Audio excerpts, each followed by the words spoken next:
Yo, what's going on everybody? It's your boy Naruto Explained here, and today we're going to be doing something new for this channel. We're going to be incorporating a top 5 type of countdown for the Kara Actuation Arc. I figured now that the Kara Actuation Arc has ended, and by the time you guys are seeing this, you'll actually be in the Vessel Arc, which should have started this upcoming Sunday or this past Sunday. I thought this would be a nice way to actually cap off the last arc that the anime had, and depending on how this video does, I'll probably make these types of videos for the top 5 best and the top 5 worst moments in respective videos after each arc. So with all that being said, let's go ahead and jump into the top 5. So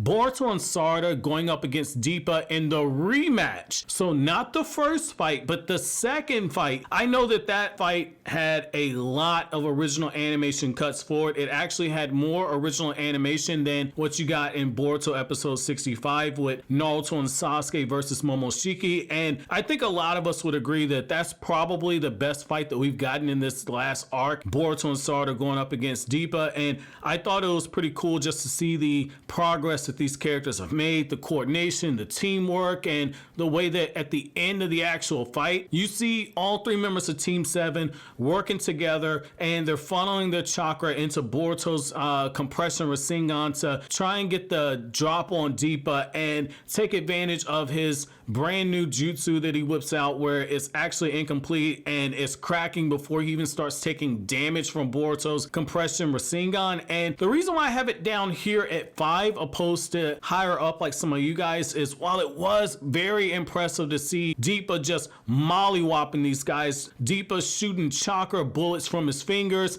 seeing Sarada jump through the air and shoot the fire style jutsu, and seeing Mitsuki just get grabbed by the face and slammed all over the place and kicked across the room, Boruto struggling and having to be saved by Sarada, Sarada awakening her to tomoe sharingan in this fight, and Sarada pushing her limits. The reason why I have it so far down this list at the very bottom is, for as much as I enjoyed this fight, I really feel like there's just a little bit more that they could have actually done to justify this payoff here, because I was telegraphing that I thought that this was going to be how the fight ended as far back as when Boruto first showed off his compression rasengan, and I feel like they could have did a little bit more to get us to that actual moment. So for me, I didn't think the payoff was as good, but nonetheless, it's one hell of a fight. It's easily the best fight that we've had in this arc.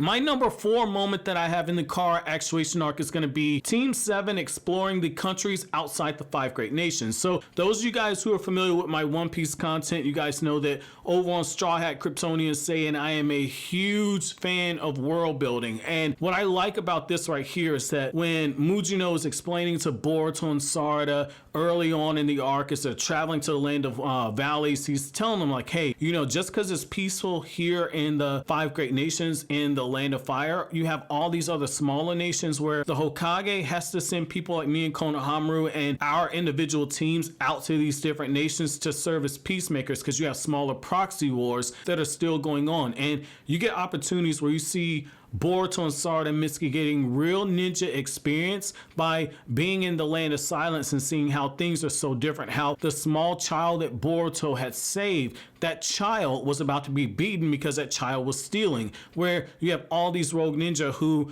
are acting independent and doing whatever is in their heart's desires and not being ruled by the 5 Great Nations, and being in a land that traditionally does not communicate with any of the 5 Great Nations, and they do their own thing. And you see how what matters there is wealth, and what matters there is how much power you have. It doesn't matter if you're a shinobi, and being a shinobi in that land from one of those 5 Great Nations is absolutely frowned upon. And so I like that dynamic there. I like how you had that manhunt that happened for Boruto and Team 7 because Boruto got framed for the murder, and just how crooked everything was, how Boruto and Team 7 learned very quickly that the stuff that they're taught in the academy, the stuff that they learned on some of their smaller missions before this, that is absolutely nothing like being on a mission that is quickly escalating towards being an upper A rank in terms of difficulty. So I like that real world mission experience that they were getting out there in the Land of Silence and in the Land of Valleys. That's the type of mission experience that Boruto Boruto would need to be able to travel alongside Sasuke, who is consistently on S-rank missions.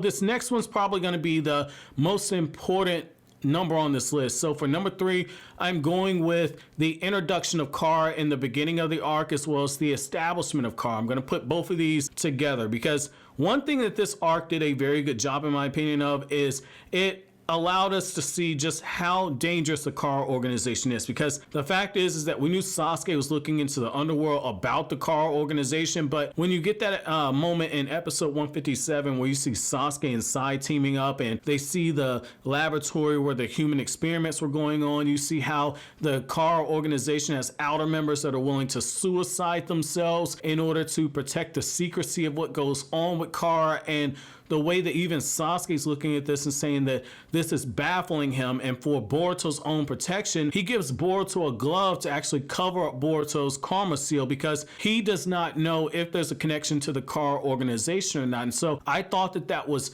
very, very good right there, because in the manga, when Shojoji says like, yeah, you know, that seal that kid Boruto has, that's something that Kara has, they immediately just jump to the meeting about the vessel. And so I like how in the anime, they've actually been taking the time to build up the Kara organization. They took the time to actually show us like, hey, these characters, they got all their various quirks.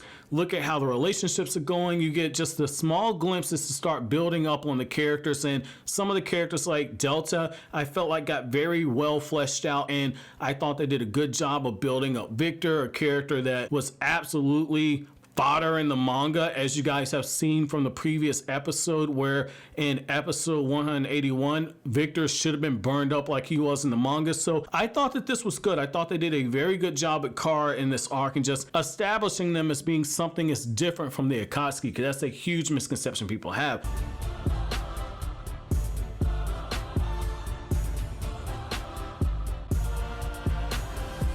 Moving on to my number 2, which I think a lot of you guys can see definitely what number 2 and number 1 are going to be. My number 2 favorite moment in this arc is the original Deepa versus Team 7 battle. And for purposes of this video, I'm also going to include Konohamaru and Mujino going up against Victor in this. So the reason why I love this one so much is the fact that we get the opportunity to see Team 7 fail spectacularly. Okay, so up until now, they've basically passed every single mission that they've gotten. Any type of fights that they've been in, there was never really any doubt. There was never really any doubt that they were not going to be able to pull this out. And so when you have a character like Deepa who is treating them like the Ganin that they should be and is kicking them around, he's got Sarada getting pushed to a point to where her base Sharingan is bleeding like she's got a Mangekyo Sharingan, something that I don't think any of us ever expected the Sharingan to be able to do. We get to see Sarada get broke down. We get to see Mitsuki get told to sit several fucks down. You see how Deepa is just laughing and toying with them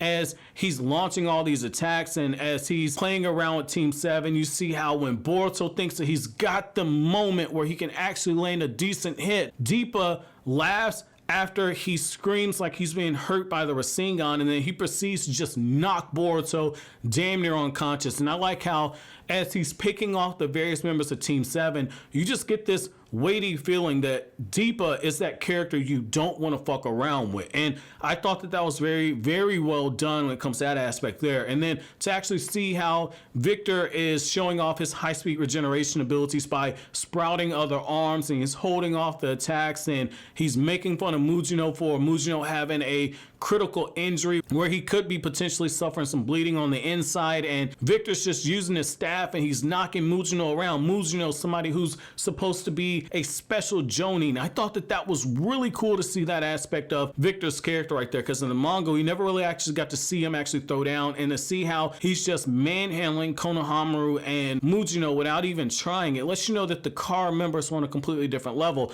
And the other reason is that it actually sets up my number 1 most impressive moment from the Kara Actuation Arc.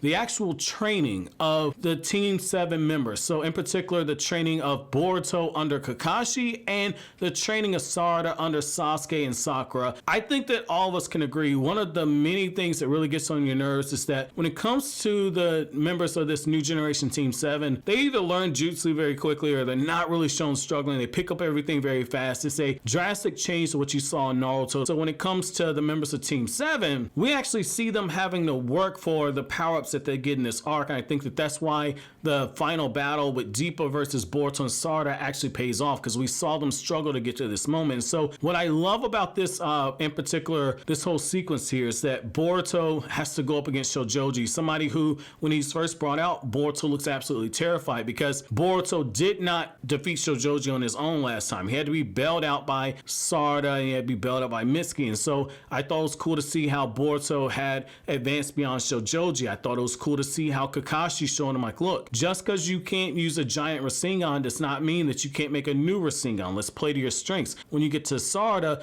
I like how Sakura says something I said for a while, that hey, until she gets her chakra control to another level, until she gets her stamina to another level, her stamina issues are gonna hold her back. But between Sarada training under Sakura and then training under Sasuke, and Sasuke working with her on utilizing her sharingan and helping strengthen her sharingan, I thought that that was very much needed for Sarada. And I like how, you know, you get this moment where Sakura goes from being just the super protective mother to all of a sudden stepping in and being very hands-on. And after Sarada is able to copy Sakura's movements to emulate her chakra control, Sakura and Sasuke say, okay, we're gonna take the kid gloves off of our daughter now. Like, I thought that that was very much needed, because we needed to see training and we need to see Team 7 improve, especially given what's coming in the future of the series. However, that's my top 5 moments for the Kara Actuation Arc. I'll make a video on the top 5 worst moments in the Kara Actuation Arc. If this video can hit 1,000 likes, if we hit 1,000 likes, I'll do the 5 worst moments in the Kara Actuation Arc. But let me know what your top 5 moments in this arc are. Let me know down in the comment section below. But as always, guys, if you like anything I had to say, don't forget to comment, rate, subscribe, and share. Thank you so much for watching. Until then, have an awesome day, guys.